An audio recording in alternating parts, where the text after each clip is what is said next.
जिससे डरोगे, जिससे भागोगे, वो तुम्हारा पीछा करेगा, मगर जिससे तुम नमन करोगे वो तुम्हें अपने हाथ से उठा लेगा। दुनिया के किसी भी संस्कृति में नहीं ऐसा सोचा होगा लोगों ने। क्रोध भी परमात्मा है और परमात्मा का ही शक्ति है। तुम्हारा सारा डर मृत्यु को लेके है, जो होना ही है और हो रहा है निरंतर। असुर तो तपस्या करके अच्छे होकर के प्रभु को पाते हैं। शिव तत्व का अनुभव नहीं करना, शिव तत्व में डूबना है बस। जागृत, स्वप्न, सुषुप्ति, ये तीनों अवस्था से परे जो चौथी अवस्था है वही शिव तत्व है। माने जहाँ इतनी वैविध्यता है, इतना विकृत है, विकराल है, हम उसको कह देते हैं शिव जी का है।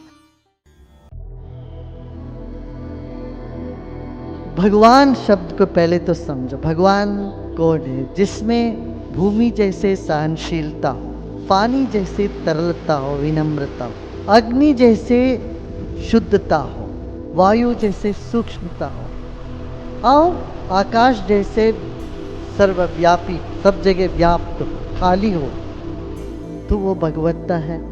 तो अपने भीतर झांक के देखो, तुम्हारे भीतर ये पांचों तत्वों का सारा गुण है। यही तो नमः शिवाय, 5 गुण तुझ में क्यों नहीं है? तुझ में है।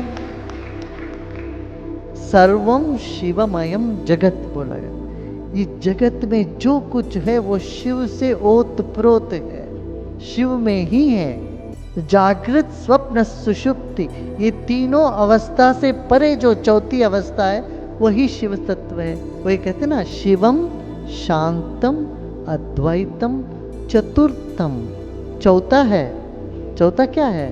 जागृत, स्वप्न, सुषुप्ति नहीं है, वो चौथा अवस्था। जहाँ आपको लगता है, ध्यान करते हो क्या लगता है आपको? मैं जागा भी नहीं हूँ, सोया भी नहीं, वो चौथी अवस्था है। वही आत्मा है, वही जानने लायक, वही शिव तत्व है। क्रोध को तुमने कभी देखा कि ये ईश्वर का है? ऐसा सोचा क्या?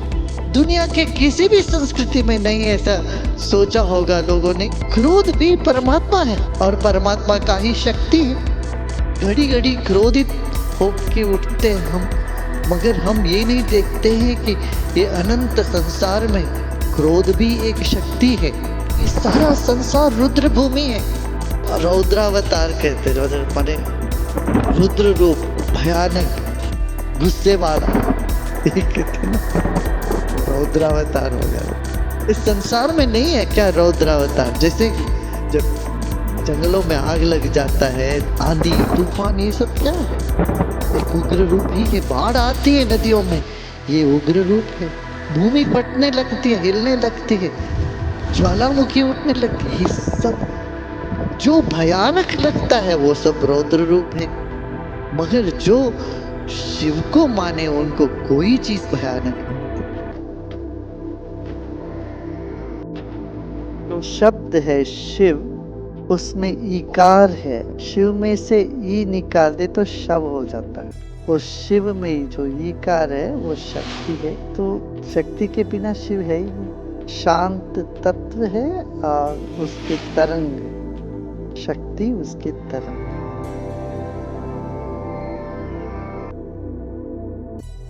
तमोगुण का विध्वंस हुए बिना सतोगुण की सृष्टि नहीं होती। न्यू खोदे बिना, नींव रखे बिना, जमीन को खोदे बिना इमारत नहीं खड़ी होती है। शिव पालन करता भी है, संहार करता भी है, सब कुछ है। अरे वो भोले भंडारी तो सुना नहीं है क्या? भोले बाबा है, जैसे भूल जाते हैं पुरानी बातें, सब किसी के प्रति कोई मन में नहीं रखते। तो जो भी आया उसको सब दे दिया, जो मांगा। इसलिए भोलेनाथ बोलते कि नहीं। इसका यही मतलब है, कोई भी वास्तव में बुरा नहीं। अच्छे होते तो वरदान मिलता, वरदान मिलने के बाद कोई बुरे हो जाते। असुर तो तपस्या करके अच्छे होकर के प्रभु को पाते हैं। पाने के बाद, वर मिलने के बाद फिर सिर में चढ़ जाता है तो फिर गिरता है, और वो भी शिव जी का। यही है। देखो, शिव तत्व में तो सब कुछ है, ऐसा कुछ नहीं कि है नहीं। अच्छा बुरा ये सब रिलेटिव है। किसी कोई भी चीज़ अच्छी नहीं होती, कोई भी चीज़ बुरी नहीं होती। एक ऑफिशियल सूट में है, दूसरे रिलैक्स घर पे बैठे हैं, कैजुअल ड्रेस।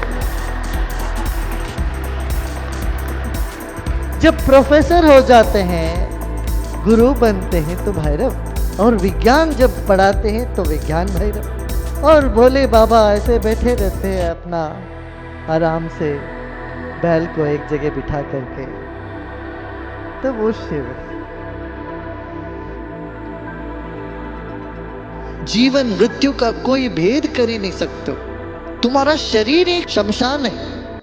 तुम्हारे शरीर में पता नहीं कितने डेड सेल्स घड़ी घड़ी पर निकल रहे हो। तुम लोग ब्यूटी पार्लर में जाकर बॉडी स्क्रब करने से वो सारे डेड सेल्स निकल जाते हो। संस्कार हो रहा है वहां,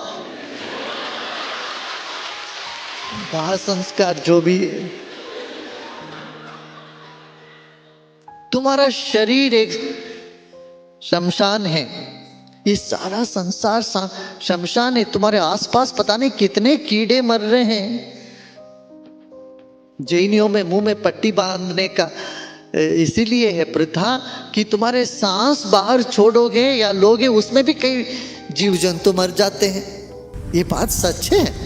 चारों ओर शमशान ही शमशान है।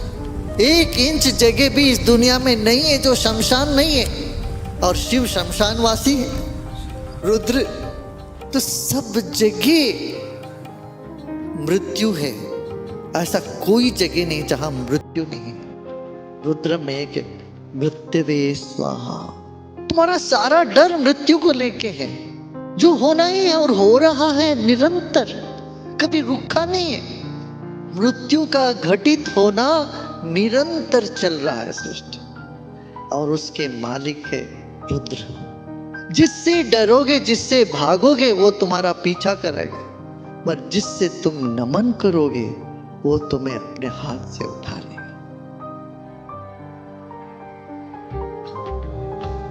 देखिए, शिव सब में है, सर्वत्र है।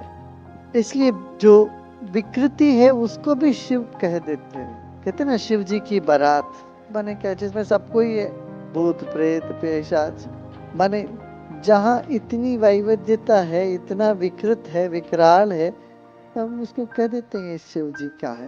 माने वो एक तत्व है जिसमें सभी तत्व को दर्शा जा सकता है। इसलिए वो बांग के तो वो कोई किसी ने बोल दिया होगा, अरे ये भी शिव जी का ही है। विष भी तो शिव जी का है, शिव विष भी पीते हैं। इसका मतलब वो एक तत्व है जिसके बाहर कुछ भी नहीं। मगर भांग पीने वाले बहाना बना लेते हैं, अपने को पीना है, मगर कहते शिव जी तो पी रहे। शिव जी ने पहले विष पिया, तुम विष पियो, फिर बाद में भांग पीना। शिव तत्व का अनुभव नहीं करना, शिव तत्व में डूबना है बस। अनुभव करने वाले अलग नहीं होते। खाली जब तुम होते हो तो शिव तत्व होते हैं, तुम होते हो तो शिव तत्व नहीं होता उस वक्त। तो खाली हो जाओ तो शिव ही शिव है।